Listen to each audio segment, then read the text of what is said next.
gente querida, que prazer estar aqui chegando para falar com você, para trazer conteúdo de qualidade. Hoje eu estou começando uma nova série chamada Civilizações Antigas. A razão de eu fazer esta série é porque há muitos heróis da Bíblia, muitos textos antigos que, para serem entendidos, eles precisam que você conheça também o contexto histórico e as civilizações nos quais os heróis estavam inseridos. Hoje, então, você vai conhecer um pouco mais da civilização egípcia, uma civilização grandiosa. O Egito foi a primeira nação que teve este conceito de cidadania e de nação. Antigamente os povos eram tribos que lutavam umas contra as outras por território, mas não tinham uma consciência de um povo só, de uma língua, de uma cultura. Isso veio com os egípcios.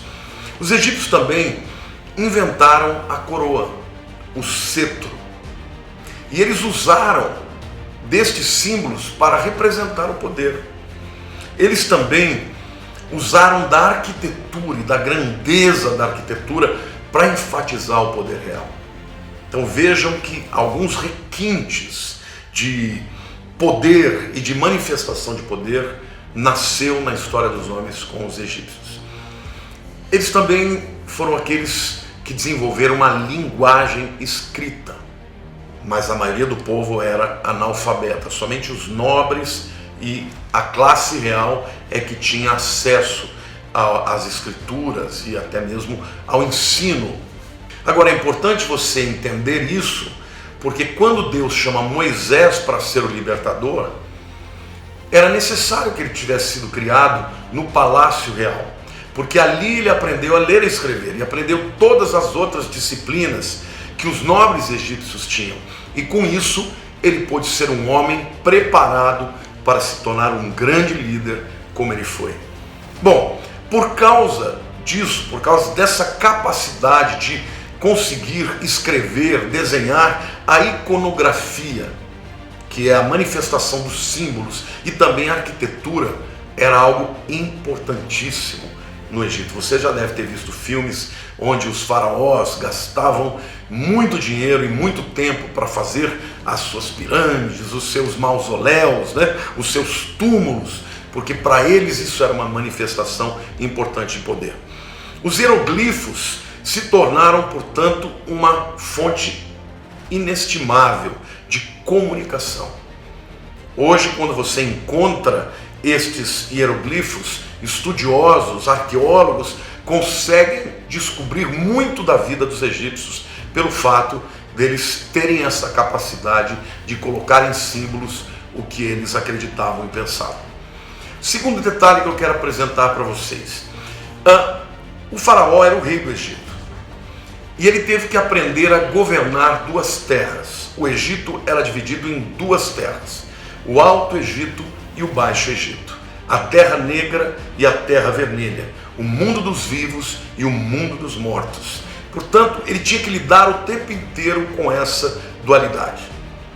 Um verdadeiro rei do Egito tinha que casar dois aspectos da vida: o sagrado e o secular, o santo e o profano. Por quê? Porque além de ser o cabeça, o poder maior político da nação, ele era também o líder religioso, na medida que ele era considerado um deus da terra.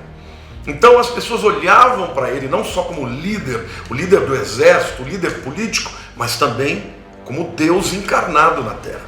A geografia do Egito, como eu já disse para vocês, era dividida em Alto e Baixo Egito.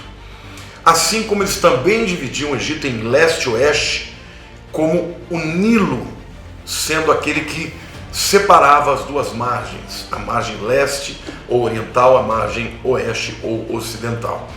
A capital do velho império do Egito foi a cidade de Mênfis. Todos os cemitérios, incluindo as pirâmides em Giza, ficavam próximas da capital. Muito tempo depois, durante o novo reinado, a nova cidade que se tornou poderosa foi a cidade de Tebas, chamada hoje de Luxor, é a moderna Luxor, e essa se tornou então a capital do novo império. Para ser mais preciso, Tebas se tornou capital religiosa, tá? Enquanto Mênfis permaneceu como capital administrativa e política, garantindo o controle sobre o Baixo e o Alto Egito. Então, o Egito era de fato uma nação superestruturada, estruturada administrativamente, estruturada do ponto de vista militar, estruturada politicamente e estruturada do ponto de vista religioso também. Em quarto lugar, eu quero apresentar para vocês a estrutura de poder do Egito. A hierarquia no Egito era algo muito importante e era obedecida por todos. No topo da escala estava o faraó, o rei do Egito, o Deus encarnado. Então, abaixo do rei estavam quem? Os sacerdotes, que era o segundo grupo. Depois era seguido por um grupo um pouco maior de nobres da elite. Então, o rei, o faraó, os sacerdotes, que vinham em segundo lugar, era instrumento de Deus para com o povo. Depois, em terceiro lugar, vinha a elite, os nobres. E por último lugar, vinha a classe trabalhadora. E mesmo na classe trabalhadora havia uma certa divisão, porque aqueles indivíduos que tinham capacidade, que eram artífices, por exemplo, artesãos, que faziam roupas, esses indivíduos tinham um lugar ainda melhor do que os trabalhadores braçais. Então essa divisão de classe já existia, vamos dizer assim, há 5.000 anos atrás. Em quinto lugar, eu quero falar algo sobre o faraó. Quero destrinchar quem era ele para o seu povo, quais eram as suas funções, qual era o seu papel. O faraó, seja por dinastia, ou seja, por ser filho, neto, bisneto de um faraó, ou seja, por usurpação, ele era muito poderoso. E quando eu digo usurpação, que era comum isso. Era comum um sacerdote discordar do faraó e, de alguma maneira, criar um plano para matá-lo. E aí ele se tornava o próximo faraó. Mas ele era muito poderoso, as suas funções eram diversas. Ele era o sumo sacerdote de todos os templos do país. Então ele tinha que ser o defensor maior da religião.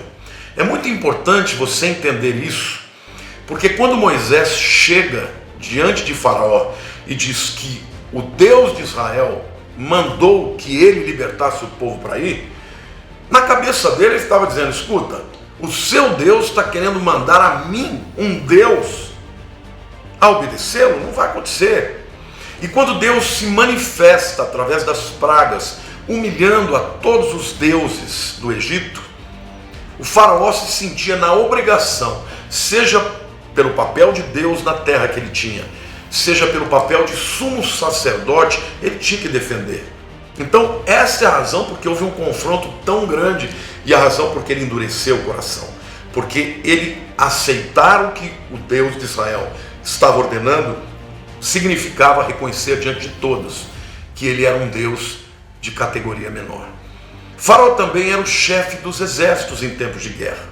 E em tempos de paz, ele era o diplomata, o embaixador que assinava tratados de paz com outras nações vizinhas.